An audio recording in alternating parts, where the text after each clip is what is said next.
What's going on, guys? You know the vibes. I'm just offering real drama and news.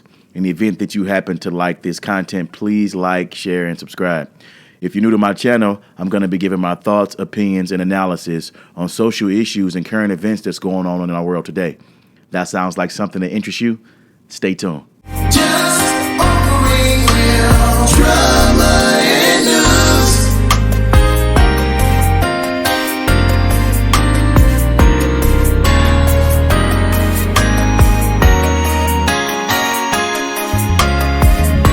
The definition of a mass shooter varies from person to person, depending on who you ask.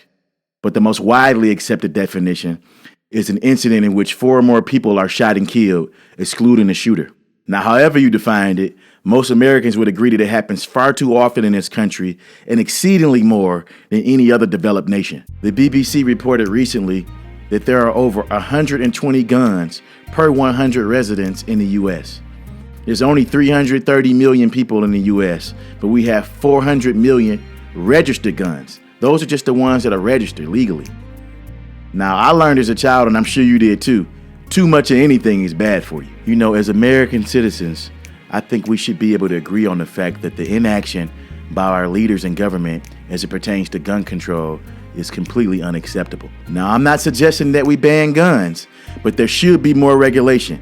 And I'm not really sure why any law-abiding citizen would be opposed to that. While I agree that the government shouldn't have complete control over every element of our lives, we expect them to have mitigating laws and policies in place to keep us and our children safe. I believe we need some legislation put in place to curb the acquisition of some of these high-powered and high-capacity magazine rifles. Now, just to add context and balance to the conversation, only 16% of mass shootings were actually committed with an assault rifle. But the 5 most deadliest mass shootings in recent history involved an assault rifle and high-capacity magazine. At that point, it's less about the frequency in which these AR-15 style weapons are used and more about the amount of damage that it can cause in any single incident. In the most recent mass shootings in Buffalo, New York and Uvalde, Texas, that occurred just days apart from each other, these AR-15 style rifles seem to be the weapons of choice. And actually, if you go back the last 10 years, it seems to be the weapon of choice for most mass shooters in recent memory. Now, I know we all heard that guns don't kill people, people kill people. And while this is partially true, it doesn't take into account the totality of the issue at hand. Anybody that attempts to kill or maim people on a large scale will find a way to get their hands on these weapons anyway, so any legislation is futile. With that logic, why do we have any laws in place? The narrative of the people who oppose any gun legislation has become that if the laws don't fix everything, then we shouldn't do anything. Now, how has that worked out for us? You know, on the flip side, we have strict drug laws in America, and yet some people still find a way to get their hands on these illegal substances.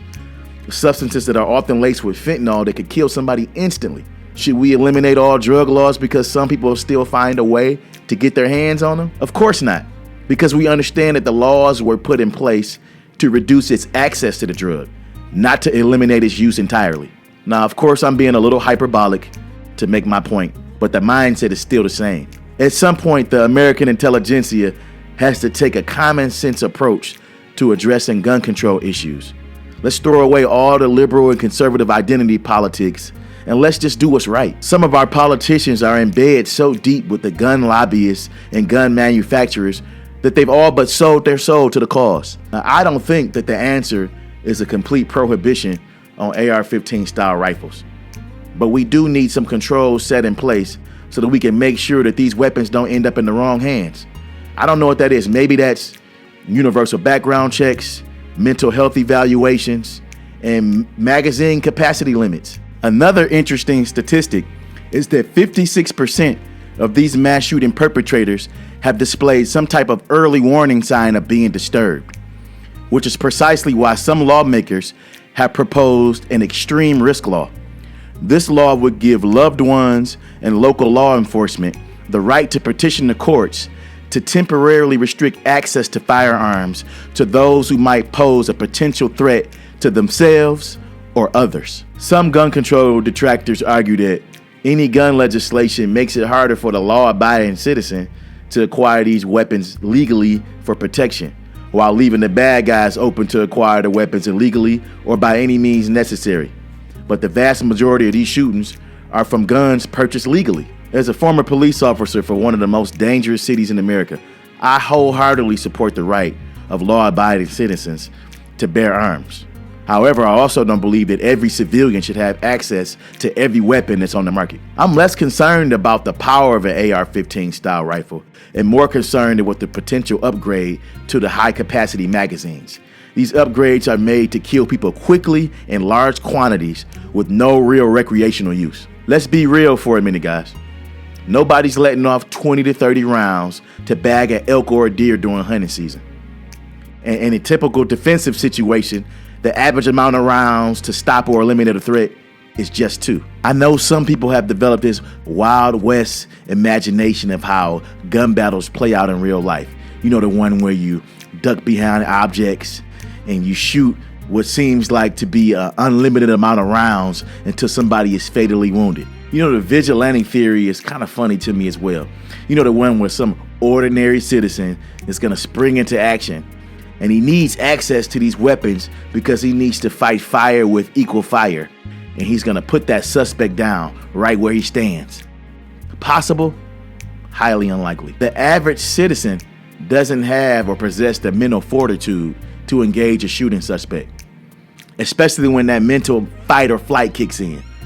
And if the recent reports that's coming out of the latest mass shooting in J.O.R.D.A.N, Texas are true, some cops don't have it either. You know, unlike the U.S., Australia, Britain, and Canada have passed gun legislation that have made mass shootings rare events as opposed to everyday occurrences. But also, unlike the U.S., these countries have political systems in place which responds to the popular opinion, and they don't have legislative tactics in place like the filibuster, which allows for a minority of lawmakers to block legislation. If there was ever a time in this country to throw away politics and get something done, the time is now. All right, guys, that's going to do it for today's topic.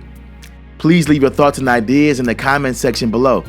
Also, if you want to be notified when my next video comes out, please hit the notification bell. I'll catch you on the next one.